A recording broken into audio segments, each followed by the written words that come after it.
everybody, Armal here, Chi Skills. Today we have a Chi Quest, which means we've gotten a question from someone, and the question today is about food, as you can see.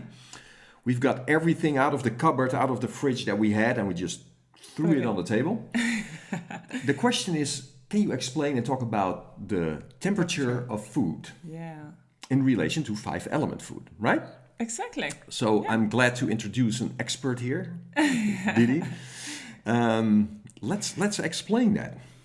Yeah, I think that's a very typical thing of 5-element food, is that we categorize food into, and this is important, what it does into our system. Right, the effects of food on our system. Yeah, so we categorize them by temperature and by the 5 elements. Okay. And today we're talking especially about temperature. And we have some foods on the table. So we have categories in that as well. So how many categories are there? There are 5 categories. And these are, so we have cold, cooling, neutral, warming, hot. Okay, cool. So, and you can also say, so the very cold food is very yin, and the hot food is very yang. And so it's sort of divided from here into yin and yang. Yeah, and also, so what does it do into your body? So yin brings more stillness, more cold into the system, where yang brings more movement and more warmth to the system. Yeah. So let me start with the middle, that's the neutral. And we have some foods on the table, for example, rice, butter, here seeds. Most grains are in the middle category. I have egg, a carrot.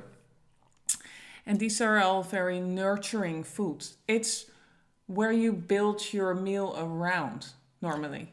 Wow, that's cool. It's like your primary color in your painting or something like that, right? It's like that's what we're building upon. Of course, there's many more foods, right? Yeah, this is just an example. This is all we had, right? We're almost starving, as you see. This is the last we're having for our meal, but so there's many more categories, but that sort of sums it up, right? It's like the foundation. It's the foundation of your meal. Here's some foods, but what I said, a lot of grains, the dairy, so like milk is there, the butter, oils, seeds, nuts, all the very nurturing foods are there. Perfect. And of course, if you look at the vegetables, it's mostly like potatoes and cabbage and What you imagine when you're thinking about, right, the middle or something it's more neutral, earthy. Earthy. Yeah. It's really the foundation of your meal. Yeah, perfect. And so if we go a little bit to the left and the right. So we have first, warm and cool, right? This is more cooling. This is more, so how can you work with this? Here is lettuce, here's pear, here's orange. If you want to add a bit more coolness to your meal, then this is the category to go to. And during the summer, it's natural that you go a little bit more to this category, also because it grows around you in the summer. Yeah, so nature in, where we live in the Northern Holland, Hemisphere, right? In Holland, we have 4 seasons. So, but these seasons sort of determine what's on your plate, right? From tradition. It should be. Should be.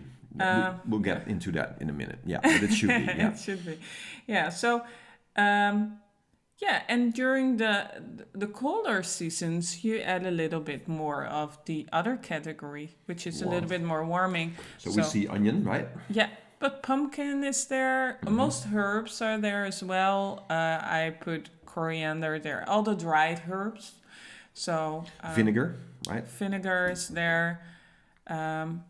So it can add a little bit more warmth to your meal. Right, so in a lot of the traditional Dutch foods, right, for going more into winter, there's a lot of onions, of course, in there as well, right? And herbs. And herbs, certain herbs, right? Certain herbs, because the temperature is a little bit warmer when you eat dried herbs instead of fresh herbs. Wow, that's amazing. Yeah. So if in the winter you have dried herbs, well, that's great. Add it to your meal and there's a little bit more warmth, a little bit more movement also. Yeah. Yeah. Because I mean, the winter wants to like sort of contract and become more still. So you want to have something to, well, protect your system with, right? Warming it up a little bit, but also it's like you need some movement also. Yeah, it's a natural way. Like during the winter, you normally put on more clothes, you wear a jacket, and you also want to protect the inside. Yeah, the inside, yeah. So get some warmth from the inside. And from, you know, from generations back, we do that. That's what we eat naturally. We do like more hot soups or, during the winter. In the summer, you want to go a little bit more. That's interesting for you as well, right? Depending on where you live. I mean, we get viewers from all over the world, I guess. But what's more like the tradition where you live? You're in your climate, you could say, and there's a lot of sense in that, right? Actually, I'm not telling anything strange or off grid, but so more connecting more to what's there. Yeah, for sure. And then, but one thing. So what happens that we import a lot of stuff from other countries, and especially the tropics. We love like the fruits from the tropics, mango, banana, pineapple, and that's in the category that's really cooling. Which makes sense, when you think about the tropics, is that sort of balances out when you're in the tropics with extreme heat. But here in Holland, like in midwinter, a banana. Maybe not the best idea. Well, really be careful with that, right? You might be cooling your system. And So what else is there? Sugar. Yeah, sugar. Refined sugar, but this is cane sugar. So that's really cooling for your system. And then there is salt.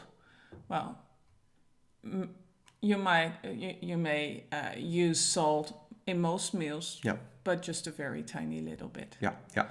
So know that's cooling. And then there is like green tea on the table. It's popular, right? Yeah, and some people drink it all day long. Well, and then don't be surprised that you have cold hands, cold feet. You have to get out in the night, right? Go to the toilet. You have to go to the toilet. So these are very cooling, very cold ingredients for your meal. So these are for, these are a little bit more extreme, and you might want to be careful with that. Right. And then on the other side, we have some favorites for most people. Coffee. So coffee, hot spices like cinnamon. Ginger. Here we have chili. And chocolate. Well, I didn't have any chocolate, so it's not there. But So, but these are very hot for your system. Alcohol is one that's especially the distilled things like whiskeys and exactly. That's on that side, and there's a lot of movement going around. So what the effect is. You may have like these hot rushes, is that how you call them? But also it works on the emotions. So if you go too much to the hot or the cold. Well, there's a lot of excitement here, right? It's like, wow, it's like, think about a Saturday night in a pub or something. It's like, your first drink is like, oh, yeah, right. So it's like, there's expansion, there's movement, but there's also a price to pay, right? Yeah, and that's with next morning. With coffee, cinnamon, with the hot spices, you have a rush at the time that you take it, but afterwards, maybe not so much. And there is a difference when you live in a climate, because it doesn't grow here. But if you live in a climate where it does grow, you see that people use it differently. Yeah. And they want to balance out their system in this very hot climate. So yeah, for sure. I mean, think about it, right? We have cinnamon, right? And this used to be worth more than gold, I think, right? Like a couple of 100 years ago, this was like, man, this was pure gold. So, and it was only available for I think the very wealthy in those days. Yeah. And they might take a little bit, but now it's just, you can get it everywhere, right? So it's it's gotten a little bit messed up, right? Because a lot of this and a lot of that on that side as well, it's all about a kick, right? Yeah. It's all about the short term, it's like, you have the coffee, so it opens up. Yeah. But there's also downsides to it. If we and then you see in the extremes, a lot of people are eating and drinking in extremes. It's like on a regular basis, right? But also, like nowadays in the supermarkets, we get everything all the time. Yeah. It's so if always available. If you're not conscious about this, then you might be eating salads during the winter because you think it's healthy. Yeah, and it's green, right? It's healthy. This and one, orange. Vitamin C. Come on. Yeah. So what do? We drink a lot of orange juice during the winter to stay healthy. But in the meantime, it's cooling our system. And that's not what we want during the winter. So people might still have a cold or whatever. They think like, I have all this, I still have a cold. Yeah. But this wasn't growing here, or it's still not growing here during the winter. So my grandmother wouldn't take this. So that's also a little bit of marketing. Yeah, of course. I mean, it's an industry as well behind it, and now that we've had freezers for a while, right? Yeah. We can freeze stuff and then ship it on ships and get it in all the time.